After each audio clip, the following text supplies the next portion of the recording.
say some words, and then we will be live, I believe. Hello, everybody. Hope we are all doing incredibly well.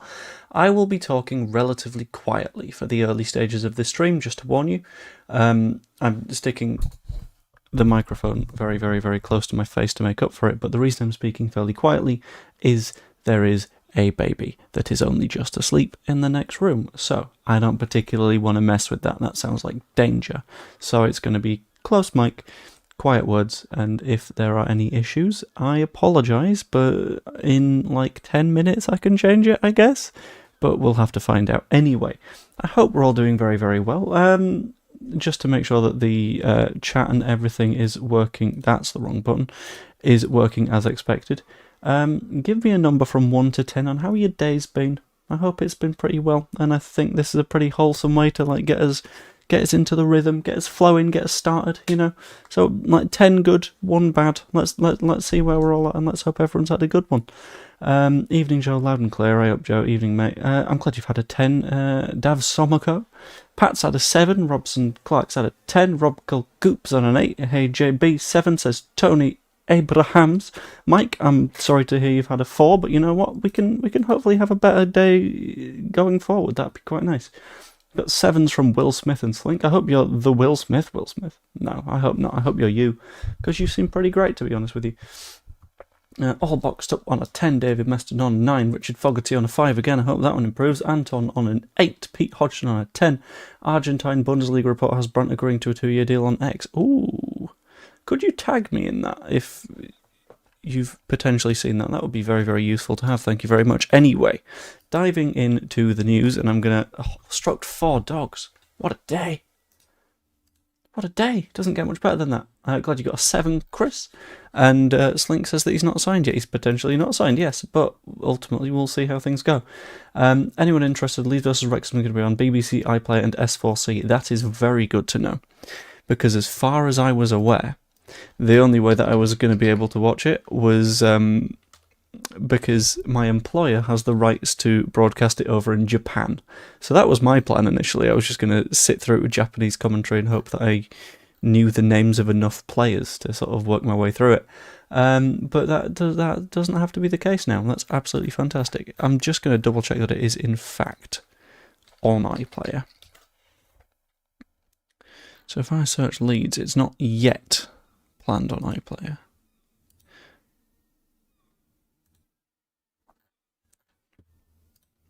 Unless... yeah, I can't see it on iPlayer yet, but we'll have to see how that one goes. Football, follow your team. Follow Leeds United. I always respect when a website has, like, all of the Premier League clubs is set for the Premier League already. That's always kind of nice, because like some some websites take forever to update and like reset everything. Thankfully, that's not the case here, but anyway, let's dive into it. James Trafford is the first major topic of conversation, which is a very, very important one, because in the event that we in fact do have Mr. James Trafford, that would be wonderful, and there is a little bit of progress. The progress specifically around the fact that we have reportedly offered him a Xenex. I feel like that isn't the case. We have reportedly offered him a contract up to 2031. That is reportedly on the James Trafford side effectively agreed. We have an agreement with the player according to all reports, and I've got no particular reason to disagree with those reports, so I'm just going to lean into them and be hyper optimistic. Outside of that, the main bits of sort of discussion are around the fact that the sort of ongoing conversation is between the clubs.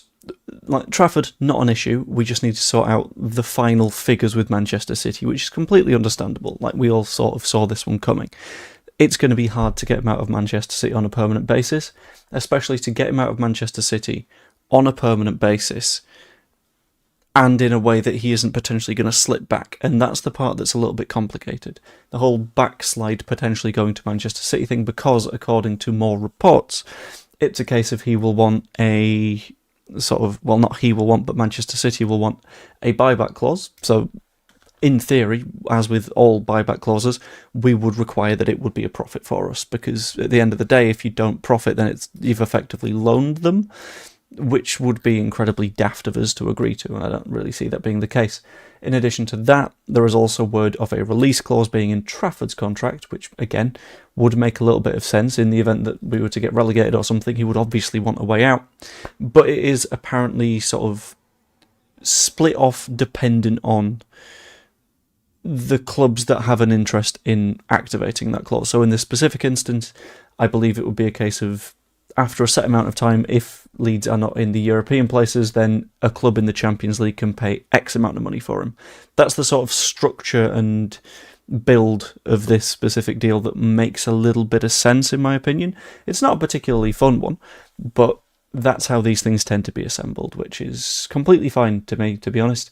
That's roughly what I kind of expected. So that is the rough news on Trafford. There is a little bit more conversation around sort of the amount of pay that he can be expecting, and I've seen a lot of people report that he is expected to be our highest paid player. And having a look at our current list of highest paid players, I can see that quite feasibly being the case, but it's not necessarily going to be true. So if I just F11 and bring up a current list of our approximate salaries, this is, for the most part, estimates. The ones that are ticked is, let's just see the way that they phrase it. Green checkmark indicates that a player's salary has been verified. So Capology have effectively seen the contract and know that that is what they are on. So they know for a fact that Muharamovic is on 100 grand a week. Know for a fact Okafor's on 72.5, Aronson's on 45, Gelhart's on 15. The rest of it is based on sort of rumour / reporting / calculation, which means that it's not 100% accurate, but it gives you a very, very good idea of what the wage structures of clubs are. And I believe there is no reason that Muharamovic wouldn't be on our highest sort of wage at the moment, which is why I've got no reason to believe that this 100k is inaccurate. I can see a world in which Trafford is on more than that, but the way that I've effectively been looking at it is he is currently on 75 grand a week.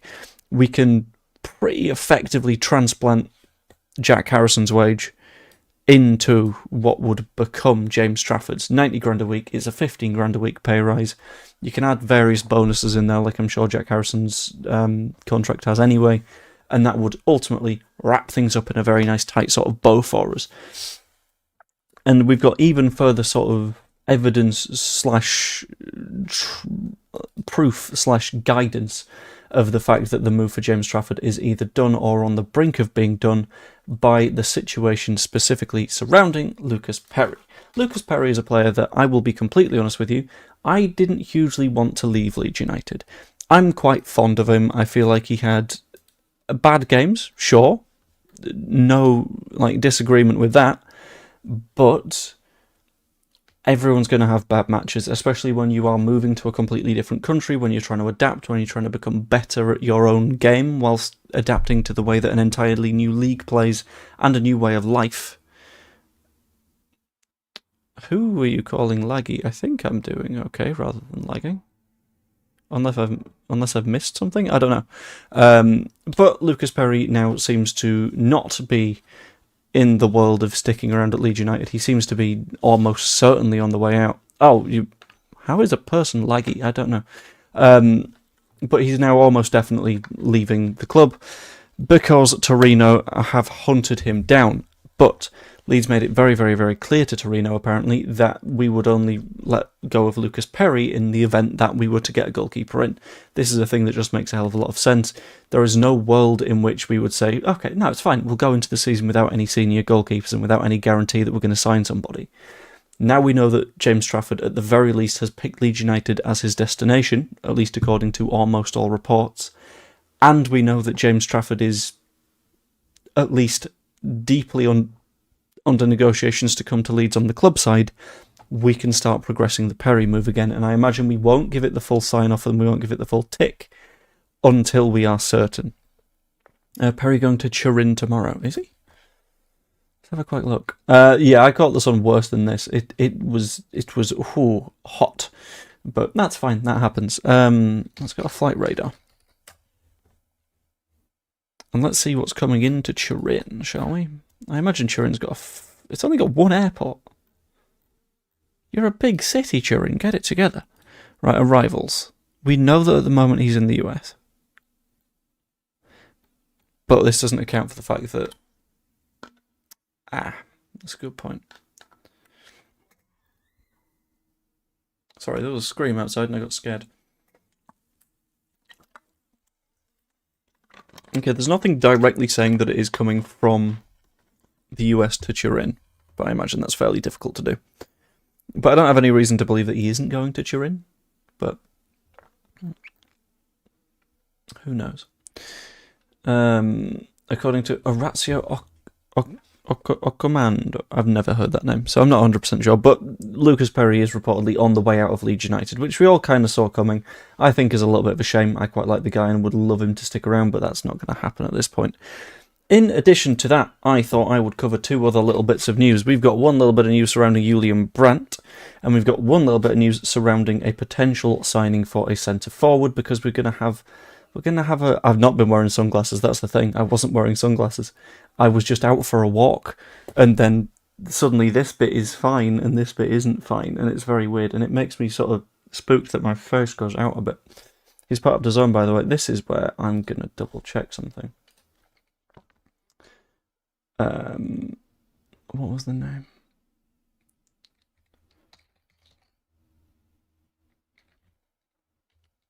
I'm not convinced he is.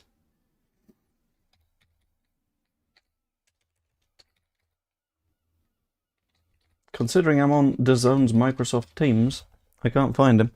So either he doesn't have a Teams account, or he doesn't exist. I thought Perri did well, just a bit of bad luck. That's roughly where I'm feeling on him. Like, I don't blame him too much for the issues that he had, and at the end of the day, I think he would have been better this season. But I think Trafford will be a better signing for us anyway. But either way. Anyway, so we've got the discussion around potential striker signings, and we got the discussion around Julian Brandt. Now, pop a 1 in the chat if you want to talk striker things first. Pop a 2 in the chat if you want to talk Brandt things first, because I want to see what sort of direction we want to go. I'm going to make it nice and flexible and loosey-goosey and see what people think. And, you know, we're going to do a little bit of interaction, and we're going to bounce off each other. The news about... you guys are taking it in turns to write 2 and 1, and that's making it incredibly difficult. The James Trafford news is that it's getting far closer. Was the 2 the Brandt, or was 2 the striker? Hold on, I'm going to go back to listen to my own words.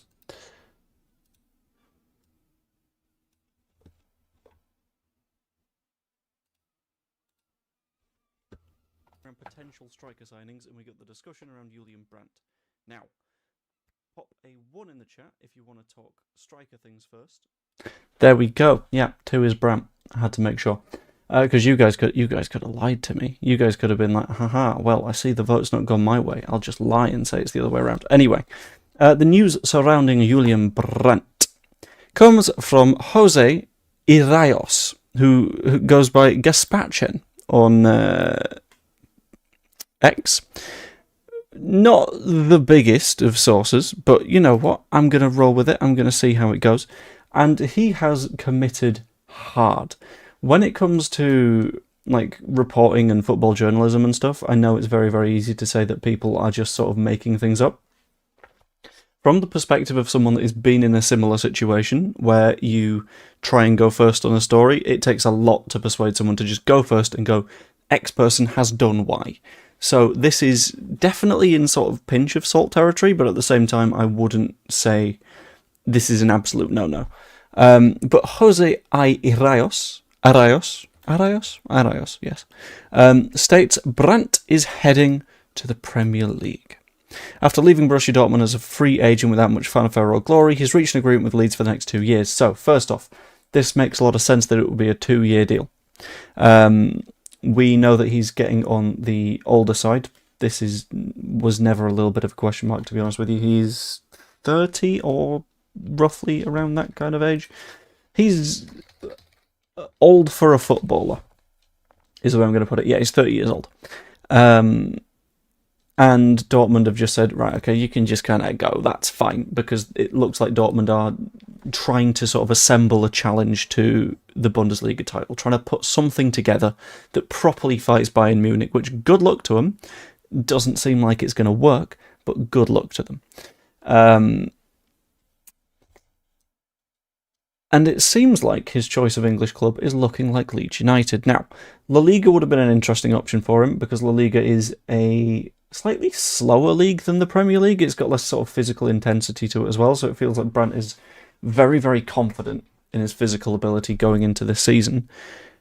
But importantly, it seems like, according to this guy at least, Leeds United is the way to go. And that was also sort of looking like the direction. We know that he went over to Atletico, for example, to have a tour of their training ground. And I feel like if he was that taken by Atletico, why would he then have his dad tour Leeds United? Those are two very different sort of ends of that particular sort of spectrum. And for him to then go, well, you know what, I like Atletico, but I'll have a look at Thorpe Arch just in case. That feels like a thing that, I can hear myself again. That feels like a thing that just doesn't happen. So that feels like an absolutely not. So, according, and I'm going to specify this again, according to Jose I. Iraios, he is heading to the Premier League to sort of discuss what David has said, but I am still sitting in that sort of pinch of salt zone. I will wait until more official sources go on it to be like, Leeds United are signing Julian Brandt, etc., etc., etc. Because if I were to do that, everyone would get mad at me, and I'm not going to do that. But I am going to sort of state this is the state of play at the moment. It looks like all of the competition for that signing is dispersing, to say the least, and we'll find out ultimately where we end up soon, because I think it's one of those complicated ones where going forward this won't take long to agree. Like I can see whoever signs him doing so very, very shortly, and it's currently looking like we were in the driver's seat, and I've not heard any reports since, but I don't want to 100% sort of like jump at it, because if you jump at it and you're wrong, then people will sort of accuse you of lying or clickbait, and in fact it will just be you've made a mistake. But yeah, having already got Wilson and Muharemovic, I think my head will explode if we've got both Brandt and Trafford. Yeah, if we get all four of those players, I think that is a genuinely obscene transfer window. I think managing to sign upcoming centre-back in Italy, incredible, good stuff. If you manage to sign Harry Wilson, one of the most promising attacking midfielders in the Premier League last season, fantastic. Those two alone, really good business. If you then add Trafford, that's insane. Without a doubt, it just kind of is. If you then add Julian Brandt, that's nuts. You've revamped your attack with 2 free signings, which is fantastic. It's genuinely brilliant. What else would be brilliant is if you were to subscribe to the channel, because, and I had to squeeze that one in there, I'm sorry guys, but I'm currently on 7,920 subscribers, and with 80 more, it'd be 8,000. I'd massively appreciate that. But it would genuinely be one of the best windows, and I would probably put it up there above the Ridsdale era ones, primarily because it would, honestly, the Ridsdale ones we know bankrupted us, and it's not looking like this one is going in that sort of direction. It looks like everything is sort of pointing in a healthier way than it was back at Ridsdale times, and everything is moving a little bit more effectively. That's my rough sort of feeling on the situation. Oh, thank you, Alanette. Anyway, let's have a quick look at some comments on this one, just to sort of deal with this. John Crittenden. Trafford isn't coming, we're getting the same scenario as Charles. Thank you, David. Trafford is getting very close every week. Trafford is getting close every week. We will not have any more signings. That's just not true. If you think we will genuinely not make any more signings this window, I don't know what to tell you. Because there has been, and you will have said exactly the same thing before Muharemovic, because I know for a fact people are saying this before Muharemovic, because I spend a lot of time on the Leeds United side of the internet. It's kind of what I do. And if you're previously going, well, we're not going to get Mihramovic, and then we get Mihramovic. You can't just say that for every single linked target, because, yeah, some of the time you'll be right. Some of our targets will go to other places. But when you're wrong, you're wrong. And when every single source is saying that James Trafford is close to a move to Leeds United, I think at that point you kind of go, yeah, okay, fine, whatever. That makes a little bit of sense. I do genuinely think there is a chance of Alex Cairns in net for the match against Wrexham and maybe the match against Southampton. That's one that will concern a few people, but that is because, to quickly hop back to the Trafford situation before we do that striker talk, the reality of the Trafford thing is we're not going to have him available for us until the 9th of August. That is something that we cannot do anything about. That is a rule on FIFA's part rather than anything that we can affect. That is, after someone goes on international duty, they are required to have 3 weeks of break, 3 weeks of no football, 3 weeks of not doing anything. Sure, you can go somewhere, you can announce for your club, but there has to be 3 uninterrupted weeks of just break without you touching a football pitch. If you want to do so in your free time, fantastic. Like, that is up to you. If you want to have a kickabout with your mates, fine. I imagine your club might not necessarily like that, but you're allowed to according to FIFA. What you can't do is sign a player and tell them you have to play right now, because players are people too and they deserve a little bit of a break, to be fair. And a lot of people have pointed out, yeah, well, James Trafford in theory didn't play at the World Cup. Sure, but he still trained. And as a goalkeeper, training is one of the most impactful parts of what you can do. Training is one of those parts where we don't play Sunderland. I forgot about that. Sorry, yeah, brain. But training is still, you are diving side to side, you are bashing your hips and your shoulders and your elbows and your knees, and you are still putting yourself through the ringer constantly. So it's one of those that's a little bit sort of tricksy, I think.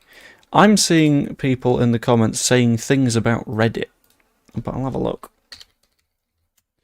at the Leeds United subreddit to see if there's anything that is believable, at the very least.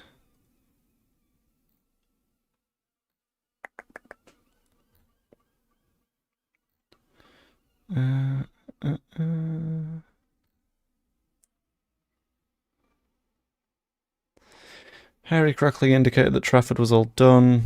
Harry Crackling being the wacko ITK that's fairly reliable.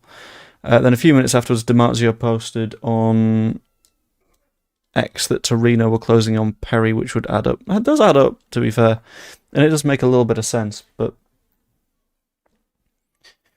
I don't want to run with it until it's right. I might do a sort of video preparing for it in advance, but we'll have to see. Yeah, I imagine, though, we can't play James Trafford even if we sign him during the friendlies. It'll be a case of Cairns, it'll be a case of Mahady, it'll be Debayo. I think that's... Is Debayo the goalkeeper? Or is it... Ombang! Ombang's the goalkeeper. Sorry, I smooth brain that one. I think Debayo's a centre-back. But, well.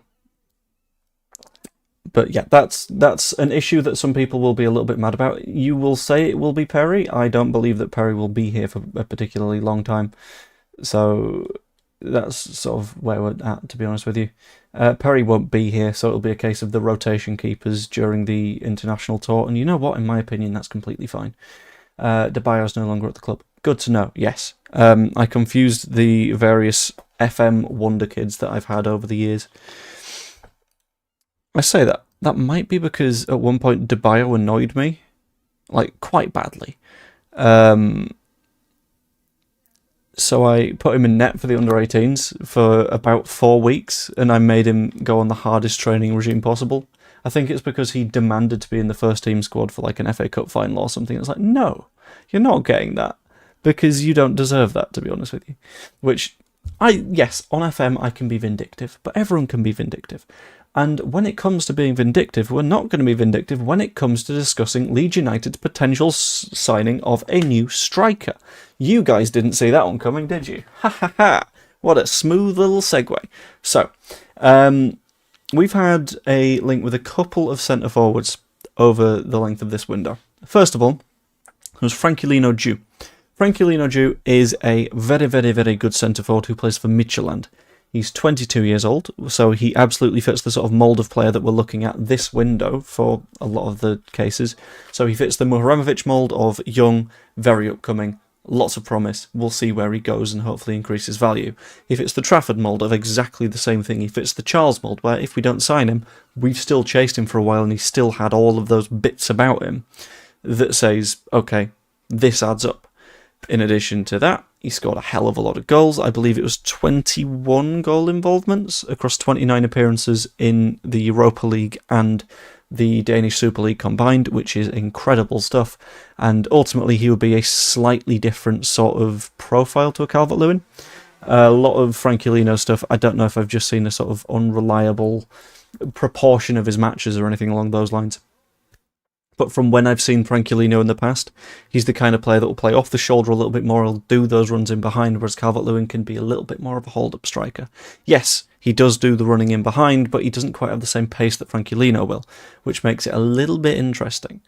In addition to that, we've had a little bit more news over the last day or so, that a Bosnian centre-forward we were linked with quite a lot last season has come up again. So I'm just going to bring up a quick little bit of information to make sure I remember everything about this guy properly. There we go. Here he is. Bosch. Played 4 games for Bosnia in the World Cup, which is all of them, and was only subbed off for a little bit. Didn't get any goals, didn't get any assists, but then again, Bosnia didn't really get many of those at all. And we are specifically talking about Ermedin Demirovic, who plays for Stuttgart. Now, played for Stuttgart last season and seemed to be a little bit of a I want to leave kind of player, which is completely understandable. He wasn't really enjoying his time at Stuttgart. Season before that, he'd been at Augsburg, and a lot of people pointing to the fact that, well, he's jumped around the clubs a fair bit. So in the past, he's been at, is that Arminia Bielefeld? No, it's Alaves. So he's been at Alaves.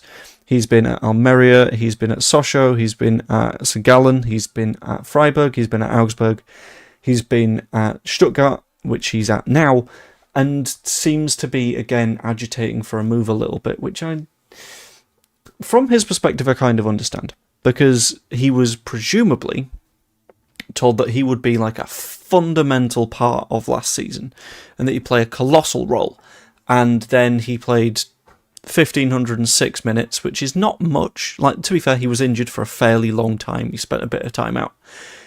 But still, 1,506 minutes isn't tons. In that time in the Bundesliga, he got himself 12 goals, he got himself 3 assists, which are pretty damn solid numbers.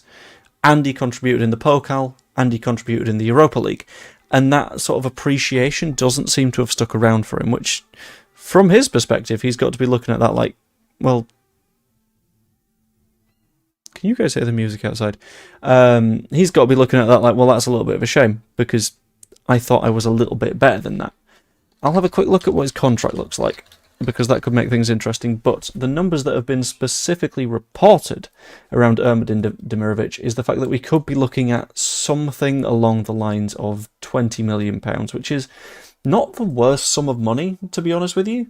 But again, it's not nothing. It's one of those where we'll need to be certain that he wants to come, and it took a hell of a lot to try and get him out of Stuttgart last season, and then he didn't come anyway. So having a quick look.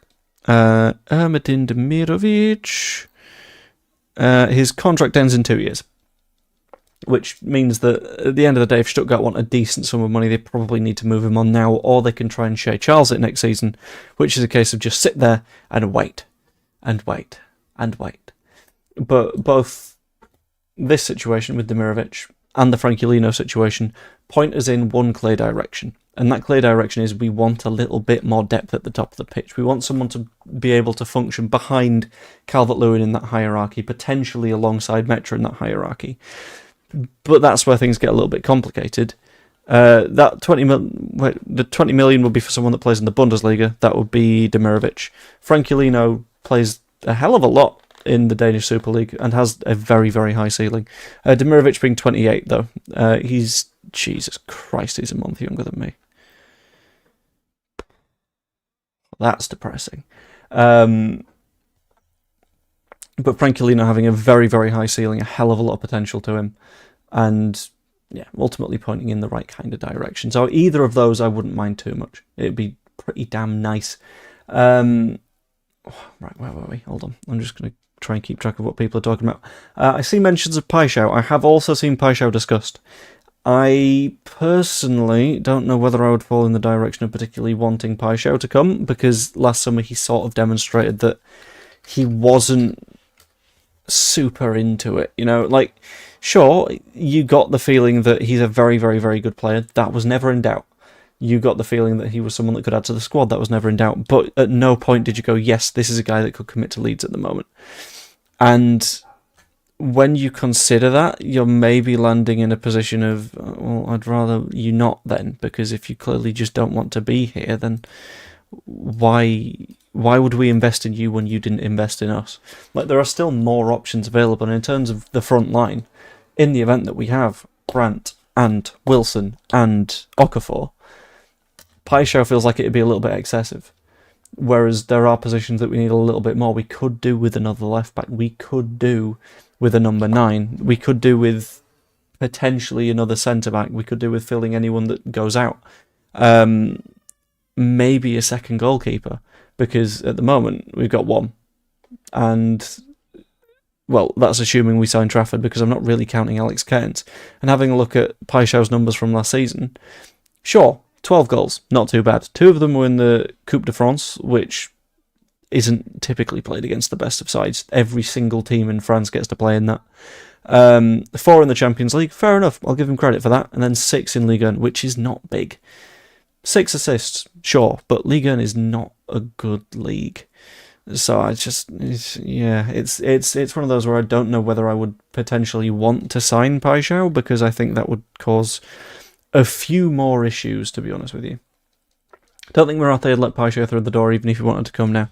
Yeah, I know Marseille are potentially in a little bit of financial trouble, but I don't know whether it'd be worth it to throw what we've got away, because we know we follow that no dickhead rule, and let's be honest, going to Marseille in the first place isn't the best sign of a person. So I think the Paixão thing, I'll pick through what Graham Smith said when it popped up. Graham Smith said, you can't rule it out entirely because they really, really liked him last summer, but they're not in for him right now. And that, ideally, is where it stays, in my opinion. Unlikely as it stands. Again, ideally, that's sort of where we're sticking around there. What about Muniz at Fulham, who Leeds was strongly linked to last summer? Fee quote around 40 million, but his stock has fallen to be worth a lot less now, plus added advantage of Premier League experience. All of that's true. But it feels like the Paixão kind of thing. Like, I'm not a fan of double dipping for players that you wanted in the past. And yeah, that did work for Dan James, and Dan James has been really, really good for us, particularly in the Championship. But you know, it just becomes a little bit of a question mark of, is that the best way to go with it? I don't know. I'd rather us not double dip and kind of pick through players that we used to want. I don't know how real, but it again, I'm guessing heard. 40 mil, 65 buyback. How believable, I don't know, but be fantastic signing. Yeah, I think Trafford is coming in. I think that's just a matter of time. It's just about the numbers. And I think the numbers will be very nice, because they will be big, but they will be affordable. Because we don't seem to be a club that makes daft decisions with our finances. But hopefully, sign Trafford, make sure he plays consistently, and then we'll be pointing in the right direction. That'd be genuinely wonderful. We double dip for Wilson. Yeah, but that's a little bit different. That is, he then came on a free. And that's more, we only dived in for him at the last minute of the last window. That wasn't one that we were particularly linked with for a super long time. Like, sure, we were in for him in January as well.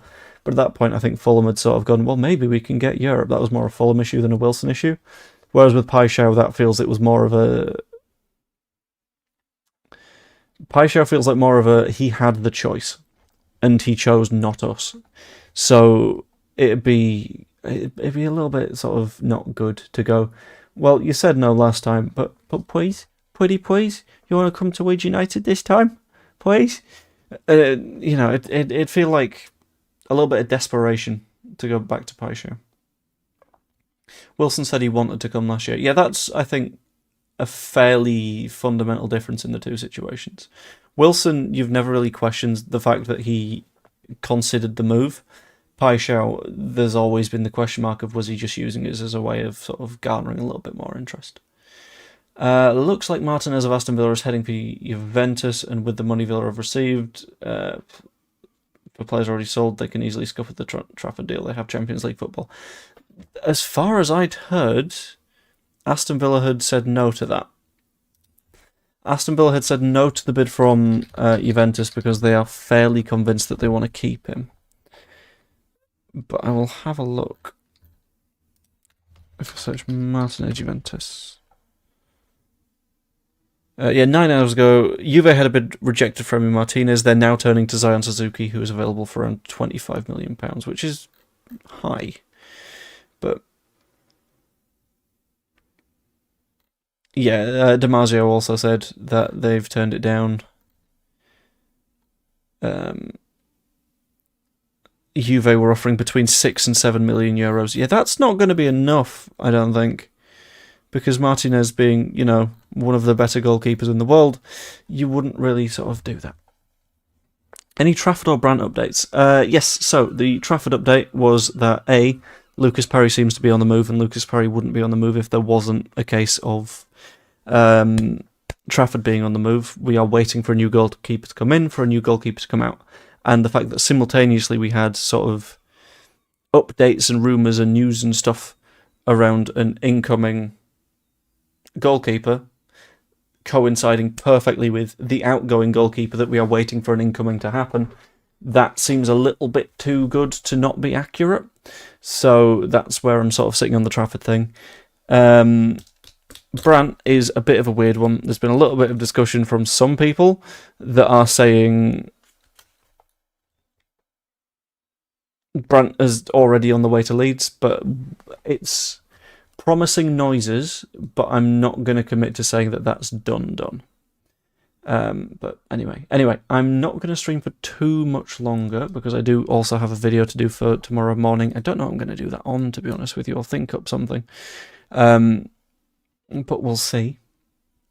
If Perri goes, then Cairns will be the number 2. I'm not convinced. I don't know if he will. I think we might look for an alternative number 2 just because it'd be good to have another goalkeeper that has the sort of promise behind him. Cairns can goalkeep well, we know this, that's not really the question. But can he goalkeep to the standard that we need in the event that Trafford gets an injury? Because if you get to the 4th of February, Trafford breaks his leg in training, and all of a sudden you've got Alex Cairns as your goalkeeper for the rest of the season. That feels like a little bit of a stretch. Where's Dubravka now? I don't know, where is Big Dubravka? I did see a little bit of stuff around Jason Steele being a potential option for us, but is it Spurs? What? He joined Spurs on a free 3 weeks ago. Why? Rushworth would be a good number 2. I don't think Rushworth would want to be a number 2.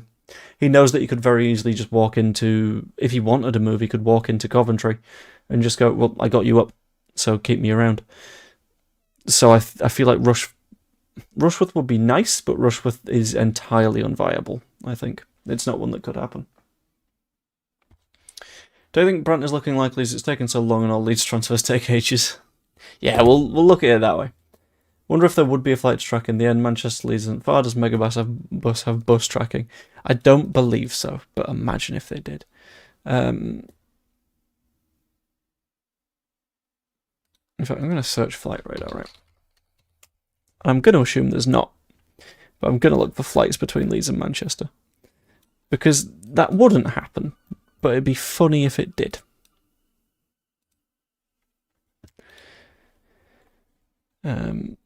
Plus, he wouldn't come to Leeds anyway, would he? Because the entire squad is currently in New Jersey. Cairns will never play like Barham. I don't see the point in those kind of players. Oh, depth. It's a sort of just in case.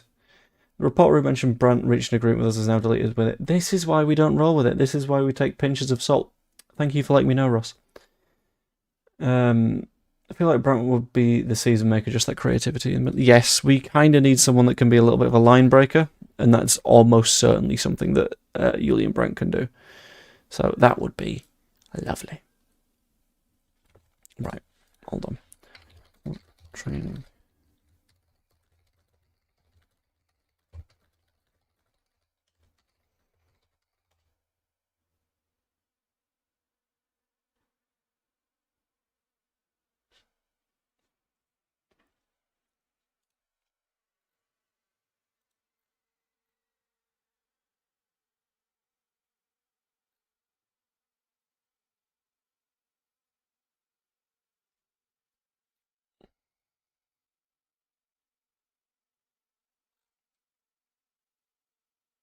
Okay, they're heading to the US. Didn't go to there. Put together by them. I don't care. I want to know what the training camp is.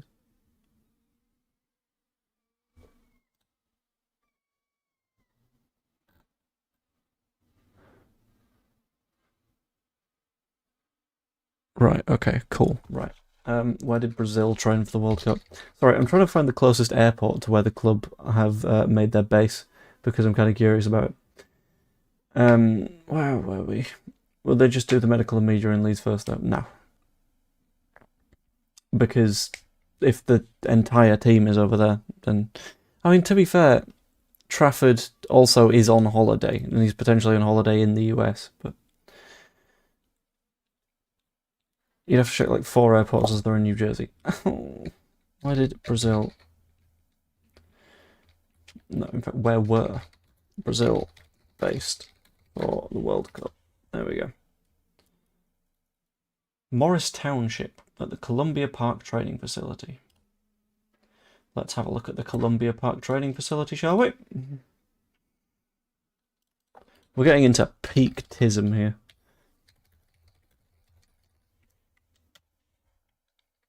Maps. Right, let's have a look.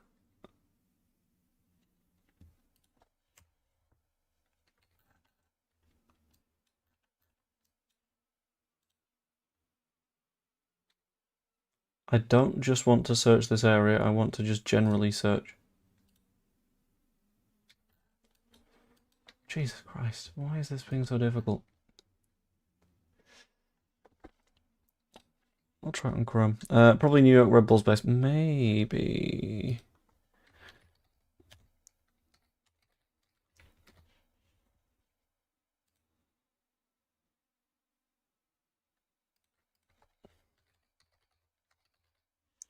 Right, fuck it. Morristown, New Jersey, because I know that's roughly where it is. Right, that is nearly upstate New York.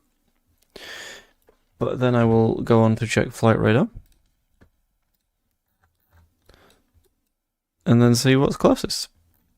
Because this is what we do around here. Oh, there is a Morristown Municipal Airport. That is absolutely perfect.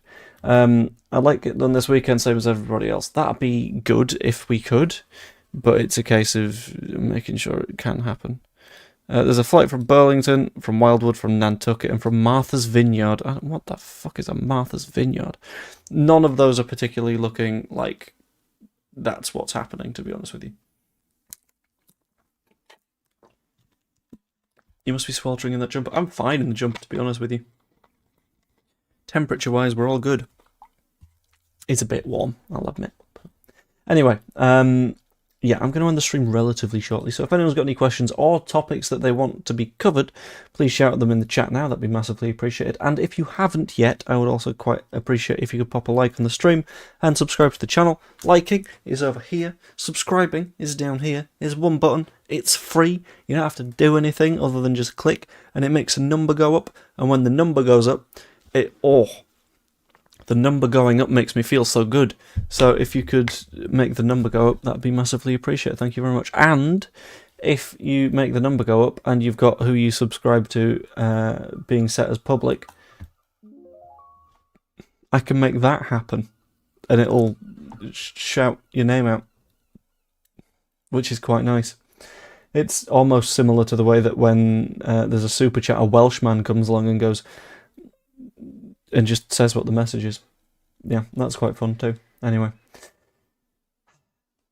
Aston Villa are saying he's going nowhere. Yes, the Martinez thing is effectively locked up. I don't really see him going anywhere at all.